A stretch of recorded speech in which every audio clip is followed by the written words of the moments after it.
একটা মেসেজ ইদানিং আসছে ইমোতে, হোয়াটসঅ্যাপে, ফেসবুকে বিভিন্ন লোক শেয়ার করছে, আমি দেখছি। মেসেজটা হলো এরকম যে অমুক তারিখ থেকে পহেলা রমজান শুরু হবে।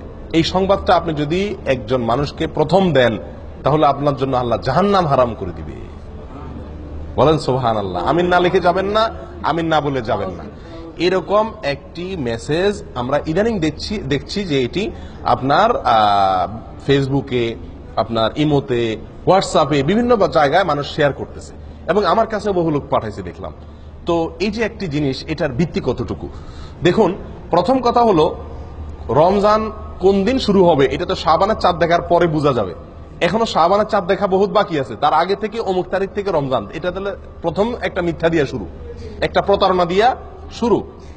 দ্বিতীয়ত কথা হলো, এরকম কথা নবী সাল্লাল্লাহু আলাইহি সাল্লাম কখনো বলেন নাই।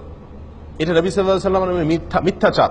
কেউ যদি এই কথা শেয়ার করে, এই কথা অন্যের কাছে পাঠায়, এই কথার প্রচার করে, এই কথাকে লাইক করে, এটাকে ভালো মনে করে কমেন্ট করে, এটাকে বিশ্বাস করে, মনে রাখতে হবে নবী সাল্লাল্লাহু আলাইহি সাল্লামের একটি ভয়াবহ সতর্কবাণী আছে।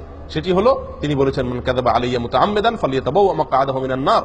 যে ব্যক্তি আমার বিষয় মিথ্যা প্রচার করবে, আমার নামে কোনো কথা আমি বলি নাই সেটাকে আমার বলে আমার পক্ষ থেকে প্রচার করবে আমার নামে মিথ্যা কথা, সেই জন্য তার ঠিকানা জাহান্নামে জেনে রাখে, নিশ্চিত জেনে রাখে।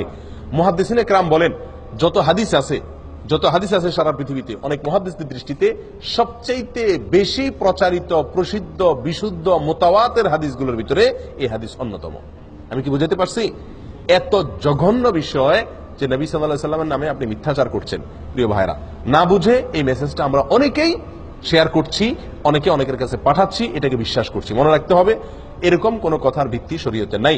রমজান অমুক তারিখ হবে, অমুক তারিখে হবে, এই সংবাদটি আপনি যদি প্রথম কাউকে দেন তাহলে আপনার জন্য জাহান্নাম মাফ হয়ে যাবে। এটা যদি আপনি এতজনের মাঝে শেয়ার করেন তাহলে আপনার এত সওয়াব হবে। এই সংবাদ শেয়ার করলে গুনাহ হবে, এই সংবাদ শেয়ার করলে গুনাহ হবে, কারণ এটা নবী সাল্লাল্লাহু আলাইহি সাল্লামের নামে মিথ্যা কথা। কোথাও কোনো জাল হাদিসও এরকম কোনো কথা নাই। সহিহ হাদিস তো দূরের কথা, কোনো জাল হাদিসেও এরকম কোনো কথা পাওয়া যায় না। এটি সম্পূর্ণ মন গড়া কে বা কারা চালু করেছে। এই সমস্ত মেসেজ থেকে আমাদেরকে সাবধান হওয়া উচিত। আল্লাহ আমাদের ঈমান আমল রক্ষা করেন।